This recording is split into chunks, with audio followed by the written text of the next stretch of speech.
Vamos a orar rápidamente. Señor, te damos gracias en esta mañana porque tú nos permites estar el día de hoy aquí para poder escuchar un poquito más de tu palabra. Te damos las gracias porque nos permitiste alabarte y exaltarte un momento más. Y como nos comentaba Jessie, porque lo vamos a seguir haciendo a cada minuto de nuestras vidas, porque ese es uno también de los principales objetivos que tenemos al alabarte y adorarte y darte gran adoración, porque tú eres el único Dios, no hay nadie más allá de ti. Te pedimos, Señor, antes que todo, que perdones todos los pecados que pudimos haber cometido durante la semana, en la que pudimos haber transgredido tu palabra, con la que pudimos haber hecho sentir mal a otras personas, pero sobre todo hacerte sentir mal a ti. Perdónanos, Señor, porque queremos ponernos a cuentas. Nunca sabemos cuándo va a ser el último momento que estemos en esta tierra. Y te pido, Padre, que me uses como ese vaso útil, ese vaso de barro para poder dar un poquito más de tu palabra y que se pueda entender de la forma en la que yo lo viví y en la que yo lo sentí. Te doy las gracias porque eres infinitamente maravilloso. Te damos las gracias en el precioso nombre de tu Hijo Jesús. Amén. Pues el día de hoy nos vamos a centrar en toda la parte de lo que fue la crucifixión de Cristo. Ya sé que lo hemos visto muchas veces, ya sé que nos lo han platicado muchas veces, pero a veces no le damos el peso de lo que realmente sucedió ese día. Entonces, voy a empezar por uno de los versículos que yo creo que todos hemos leído en algún momento, nos lo han dicho, que es Juan 3:16, que dice: porque de tal manera amó Dios al mundo que ha dado a su Hijo unigénito para que todo aquel que en él cree no se pierda, mas tenga ¿qué? Vida eterna. Esta breve porción yo creo que la hemos leído muchísimas veces, nos la han dicho muchísimas veces, pero a veces ya se vuelve tan cotidiano el que nos lo digan una y otra vez que le perdemos el significado a todos los horrores que vivió Jesús para poder darnos vida eterna. Y pues bueno, vamos a iniciar. Isaías 53 es uno de mis capítulos favoritos, pero también es cada vez que lo leo el más doloroso. Además del profeta Jeremías, me hace llorar muchísimo. Porque desde el capítulo 52, esos 3 versículos que les mencioné, el sufrimiento precede a la gloria y lo vemos en la vida de Jesucristo. Dice el versículo 13 del capítulo 52: he aquí que mi siervo será prosperado, será engrandecido y exaltado y será puesto muy en alto. ¿Cómo se asombraron de ti muchos? Aquí a veces lo leemos mal, porque lo leemos como si fuera una pregunta. ¿Cómo se asombraron de ti muchos? Y es diferente el significado que se le da. Es cómo se asombraron de ti muchos. Se debe de leer con una connotación de desolación y de tristeza, a cómo lo estaban viendo las personas en ese momento. Sigue diciendo el versículo: de tal manera fue desfigurado de los hombres su parecer y su hermosura más que la de los hijos de los hombres. Así asombrará él a muchas naciones, los reyes cerrarán ante él la boca, porque verán lo que nunca les fue contado y entenderán lo que jamás habían oído. El versículo también inicia diciendo: he aquí, mi siervo será prosperado. He aquí se debe de leer como: mira, pon atención a lo que está sucediendo, mira a mi siervo, observa con cuidado. La palabra siervo también tiene una connotación muy especial, porque hace referencia a aquella persona que hace un trabajo duro para su amo y que no está buscando nada más su propia complacencia, lo que él quiere, no, está buscando el beneficio de su amo, la sonrisa de su amo, el favor de su amo. Y eso fue nuestro Señor Jesucristo. Por eso el Padre le dice: he aquí mi siervo. El capítulo 53 de Isaías y estos últimos 3 versículos están contados por Dios Padre. Por eso es que a mí cada vez que lo leo se me hace chiquito el corazón, porque estamos viendo su testimonio desde su perspectiva. Jesús siempre hizo lo que agradaba a Dios. Y dice el versículo: mi siervo será prosperado, será engrandecido y exaltado y será puesto muy en alto. Esto también se divide en 3 partes. Será engrandecido con su resurrección. Será exaltado cuando ascendiera al cielo. Y sería puesto muy en alto cuando vaya a hacer su coronación, cuando regrese nuevamente por su pueblo. Sin embargo, a pesar de las tantas veces que el pueblo había escuchado de Jesús, que tenían profecías en toda la Biblia, cuando llegó el momento de su crucifixión, no creyeron, parecieron sorprendidos y hasta confundidos por lo que estaban observando. Es como si toda la Biblia no hubiera tomado ningún significado. Ahora vámonos al versículo 14. Este versículo tiene la palabra asombraron, que viene de la palabra en hebrea shamem, pero no significa un asombro con una reacción positiva, de ¡ah, qué maravilloso! ¿Cómo se asombraron de ti? No. Es un término muy similar a lo que puede describir la derrota total de un ejército, a una devastación de una región que ha caído totalmente en ruinas. Ese fue el nivel de asombro que tenían las personas cuando veían a Jesús. Así que es una palabra que tiene una connotación de horror. El profeta Isaías nos usa este término en hebreo, en particular en estos capítulos, para mostrar cómo es que al verlo tan desfigurado, las personas sentían horror por ver su cuerpo y su rostro, que ya ni siquiera parecía humano, por todo el escarnio que habían hecho contra él. Este desfiguramiento comenzó en el Getsemaní, porque todos creemos que fue ya cuando lo estaban golpeando y azotando. No. Porque recordemos que esta forma en la que maltrataron a Jesús no solo fue física, fue emocional y psicológica también. Entonces, la Escritura nos describe esta profunda angustia y el total agotamiento físico que él vivió. Y no lo suaviza, como muchas veces lo vemos en la película. La que más se acerca es la que hizo Mel Gibson, y se acerca. Ahora sí vamos a entrar a un poco más de profundidad de cuáles fueron las torturas que sufrió Jesús. Por los relatos en la Biblia sabemos que fue golpeado y maltratado ¿por quiénes? Por los sumos sacerdotes, por los alguaciles y por los romanos. En Mateo 26, versículos 67 y 68 dice: entonces le escupieron en el rostro y le dieron de puñetazos y otros lo abofeteaban. Y todavía le decían, diciendo: profetízanos, Cristo, ¿quién es el que te golpeó? En Mateo 27, del 27 al 30, este me da mucho coraje porque es cuando los romanos también lo agreden. Y dice: entonces los soldados del gobernador llevaron a Jesús al pretorio y reunieron alrededor de él a toda la compañía, y desnudándole, le echaron encima un manto de escarlata y pusieron sobre su cabeza una corona tejida de espinas y una caña en su mano derecha. E hincando la rodilla delante de él, obviamente en burla, le escarnecían, diciendo: salve, rey de los judíos. Y escupiéndole, tomaban la caña y le golpeaban en la cabeza.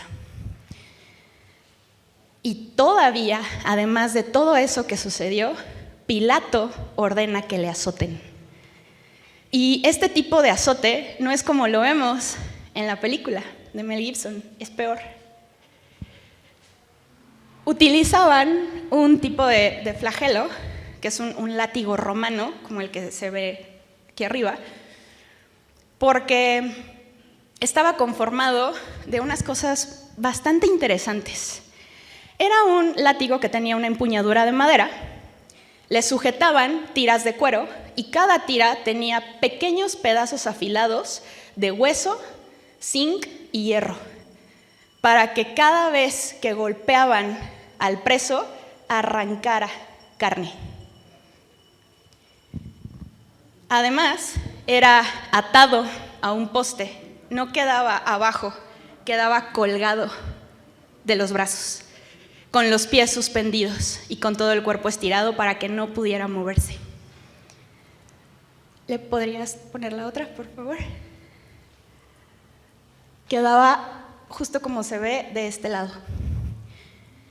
Entonces, a medida que iban rompiendo la espalda, laceraban músculos, cortaban venas y quedaban al descubierto órganos internos.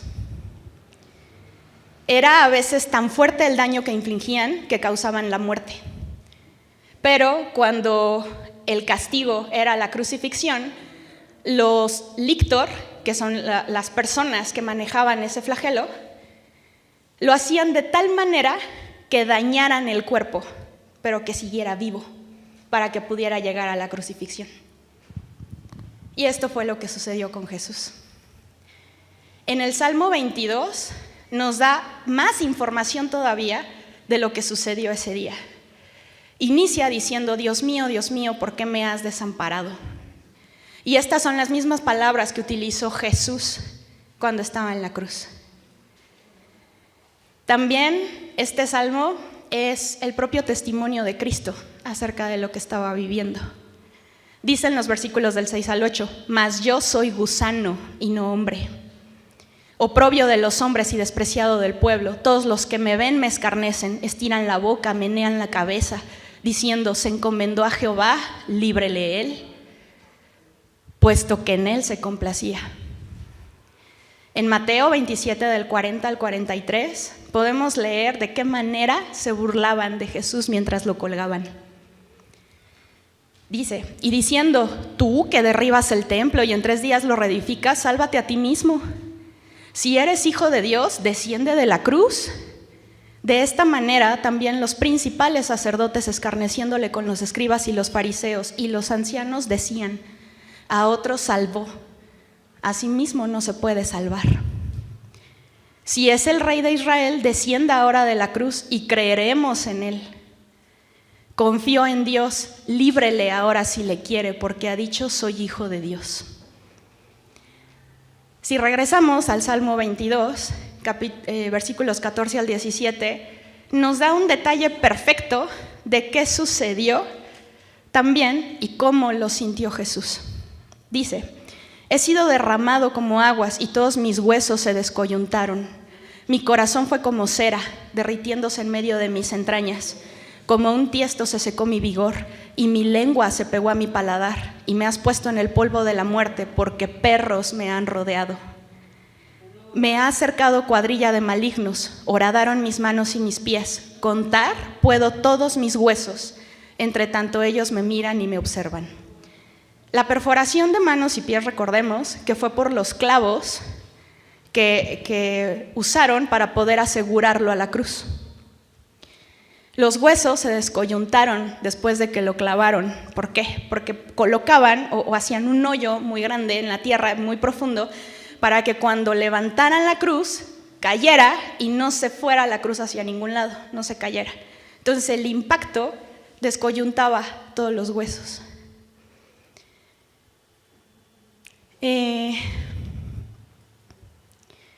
Era su figura casi esquelética por toda la deshidratación y el daño que había vivido. El versículo dice: mi corazón fue como cera, derritiéndose en medio de mis entrañas. Este es la imagen de lo que Juan describe cuando uno de los soldados le abre el costado con una lanza. Porque ¿qué salió? Sangre y agua. La crucifixión fue instaurada por Darío I cuando conquista Babilonia por segunda vez, 500 años después de David. Fue instaurada porque notaba el miedo tan profundo que sentían las personas cuando veían a otras personas crucificadas o empaladas. Él fue ese precursor de la crucifixión. Pero fueron los romanos quienes perfeccionaron este método para que los cuerpos duraran vivos 3 o más días, ya que estaban en la cruz. En la muerte por crucifixión sentían mareos, calambres, sed. Se gangrenaban poco a poco las heridas porque estaban expuestas. Las arterias de la cabeza y del estómago se hinchaban y sentían una sed horrible que ardía. A todo esto se refiere Isaías. Y esta es la forma en la que debemos de entenderlo cuando lo leemos, porque no fue nada fácil lo que hizo Jesús ese día. En el versículo 15 de Isaías 52 dice: así asombrará él a muchas naciones, los reyes cerrarán ante la boca porque verán lo que nunca les fue contado y entenderán lo que jamás habían oído. Este es otro tipo de asombro. Esta palabra griega es thaumazo, que significa ahora sí maravillarse o admirar. Por lo que este versículo, parafraseándolo, debería de entenderse como que muchas naciones se van a maravillar ante Jesús y los reyes quedarán atónitos por lo que él hizo. Porque Dios estaría instalando a Jesús como rey. La última frase de este versículo dice: porque verán lo que nunca les fue contado y entenderán lo que jamás habían oído. Esto es porque va a haber un momento en el que todas las personas que nunca habían oído la palabra de Dios la van a escuchar y la van a entender, porque Dios les va a abrir los ojos a la verdad. Ahora sí, vámonos a Isaías 53. Así espero que me alcance el tiempo. Gracias, hermana. En este capítulo vemos muchas cosas, pero una de las más importantes es el rechazo que sufrió Jesús. En el versículo del 1 al 3 dice: ¿quién ha creído a nuestro anuncio y sobre quién se ha manifestado el brazo de Jehová? Subirá cual renuevo delante de él y como raíz de tierra seca. No hay parecer en él ni hermosura. Le veremos más inatractivo para que le deseemos, despreciado y desechado entre los hombres, varón de dolores, experimentado en quebranto, y como que escondimos de él el rostro, fue menospreciado y no lo estimamos. La mayor parte de los habitantes de Israel, ¿qué hicieron al final? Siguieron lo que les decían sus líderes religiosos. Lo rechazaron, lo crucificaron y lo mataron. Pero uno se puede preguntar, ¿cómo fue que ocurrió esto? ¿Cómo? Todo lo que vieron. ¿Cómo pudo el propio pueblo de Jesús rechazarlo? Será bien simple, porque hasta hoy en día siguen esperando un campeón conquistador que parezca rey, que venga con esos atavíos de oro y piedras preciosas. Por eso no le dieron la importancia de lo que estaba haciendo Jesús. Lo rechazaron por muchísimas cosas desde su nacimiento, porque creció en un pesebre. ¿Quiénes de aquí saben qué es un pesebre? Porque no es toda la estructura que vemos en los nacimientos. Un pesebre es la cajita, digamos la cajita de madera, en donde alimentan a los animales. Ahí nació. ¿Cómo iba a nacer el rey en un lugar así? Se crió en una familia de lo que nosotros veríamos ahorita como clase trabajadora. En una región chiquitita, despreciada, ni siquiera fue mencionada en el Antiguo Testamento. También porque ministraba a los marginados de la sociedad judía, prostitutas, borrachos, ladrones, que era Mateo, un recaudador de impuestos. Y para acabarla, sus apóstoles no eran hombres prominentes. La mayoría eran pescadores. Uno, como habíamos dicho, era cobrador de impuestos. 11 eran galileos y los galileos eran vistos con desprecio. Y el único que no era Galileo fue el que le entregó. Tenía un equipazo para ellos. El siguiente par de versículos, que es 2 y 3, dice: subirá cual renuevo delante de él. Jesús no solo fue despreciado por sus enemigos, sino también fue desechado entre los hombres de todo tipo y clase. Fue traicionado incluso por todos sus discípulos, porque dejándole huyeron. Fue varón de dolores. Aquí la palabra dolores se refiere a una angustia extrema, producida por todo el tormento que él vivió. Jesús sí conoció el dolor, no lo que a veces nosotros solemos quejarnos de: ay, es que ya no me alcanzó los 100 pesos que traía durante la semana y a lo mejor todavía tienes 800 pesos en el cajero y estamos haciendo un dramón. Jesús sí conoció el dolor. Isaías 53, 4 al 6. Ciertamente llevó él nuestras enfermedades y sufrió nuestros dolores, y nosotros le tuvimos por azotado, por herido de Dios y abatido. Jesús fue el siervo justo de Dios y moriría como un cordero expiatorio, padeciendo por pecados que no cometió, que eran nuestros, cargando con la culpa de su pueblo. No fue un mártir, no fue una víctima accidental. Jesús escogió llevar esa sustitución penal que nos correspondía a cada uno de nosotros.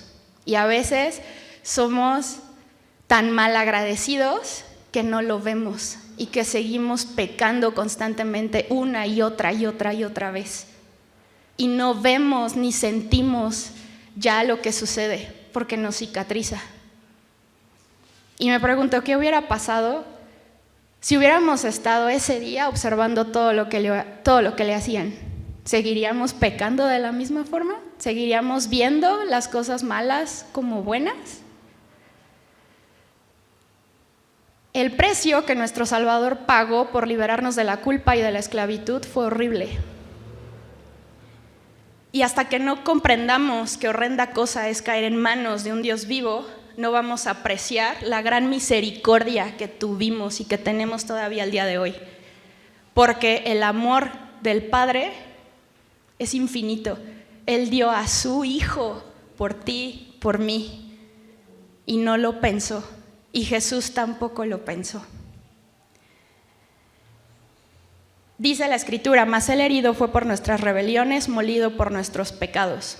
Herido y molido son dos de las expresiones más fuertes en el idioma hebreo, porque describen una muerte violenta y dolorosa.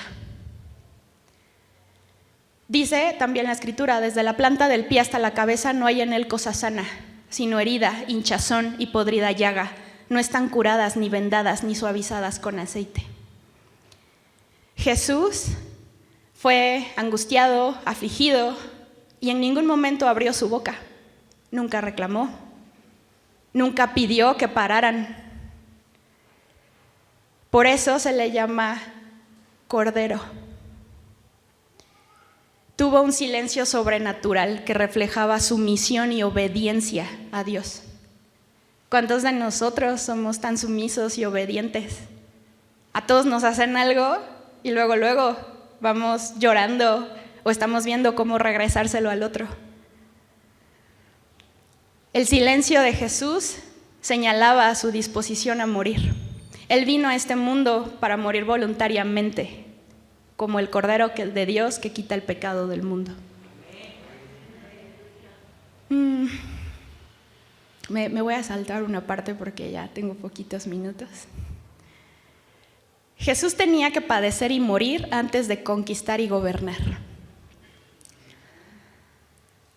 Muchos, yo lo he escuchado, dicen: es que ¿cómo es posible que Dios haya permitido que le pasara eso a su hijo? No hizo nada. Claro, a Dios le complació, hasta estaba bien contento, porque se siente contento con nuestras tragedias también, se divierte, y no es cierto. ¿cómo podríamos pensar que Dios no sintió nada en su corazón cuando estaba viendo sufrir a su hijo? Si nosotros nos dolemos con desconocidos, ¿cómo pudo haberse sentido Dios? Pero Él estaba cumpliendo esa parte de ser Dios para aplicar el juicio y no podía en ese momento estar presente en términos de consuelo.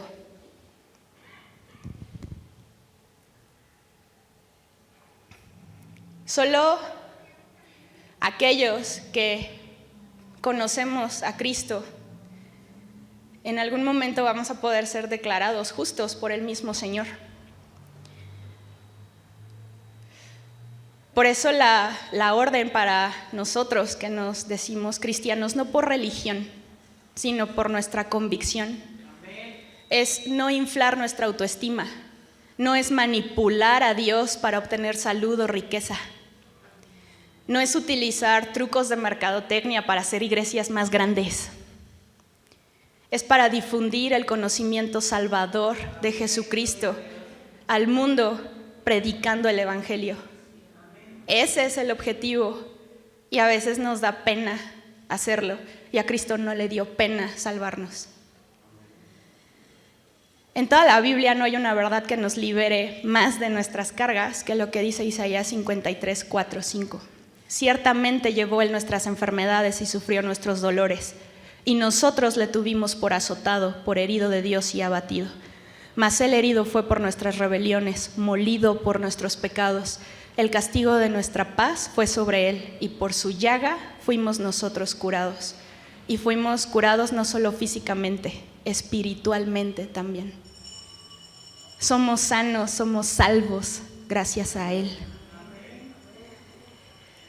Así que cada vez que lean Isaías 53, piensen que son las palabras del Padre quien está relatando toda esa historia.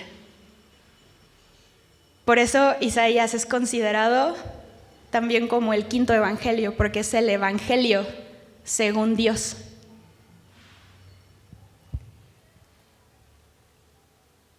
Y me parte mucho el corazón saber lo importante que somos nosotros para Jesús, porque esa acción de amor fue la más grande que nadie podría tener con nosotros. Y cada vez que lo veamos y que lo pensemos y que hablamos nuestra Biblia, pensemos en eso, en que somos muy afortunados por ser tan amados. Y que si a veces no sentimos que a alguna persona le caigamos bien, no importa. Hubo alguien hace muchos años atrás que dio su vida, que dio a su hijo para que tú fueras amado y te sigue demostrando su amor día con día. Así que vamos a orar. Señor, te damos las gracias primeramente por tu palabra, porque tú nos has regalado muchas libertades y una de esas es poder estar aquí leyéndola con un micrófono, leyéndola en nuestras casas sin tener que estar escondidos, sin tener que estar recibiendo cachitos de tu palabra. Somos muy afortunados porque tú eres nuestro Padre tan amoroso y tan maravilloso. Somos afortunados porque tenemos un hermano que dio su vida por nosotros, que ese día en la cruz dio todo de Él, no dio mucho, dio todo, dio su sangre, dio su cuerpo, dio su mente, dio su corazón. Sabemos, Señor, que tú estuviste ahí con Él, así como tú has estado con nosotros en cada momento alegre, pero también en cada momento duro. Te damos las gracias infinitas por todo lo maravilloso, por todas tus bondades, por todos los milagros que has hecho en nuestras vidas. Porque el hecho de hasta poder tocar a nuestras personas favoritas es un milagro. Permítenos ver el pecado de la forma en que lo es, crudo, feo, y que es algo que no te gusta para nosotros, porque somos creación tuya, bella y maravillosa. Te damos las gracias infinitas, Señor Jesús. Amén. Buenas tardes, hermanos, Dios les bendiga. Ahora es tiempo de darle lugar a los pequeños, así que reúnan a todos los niños que hay ahí en casita para escuchar el mensaje que Dios tiene para ellos el día de hoy. Solo denle clic al siguiente link o bien permanezcan en este canal para escuchar la clase que está por comenzar.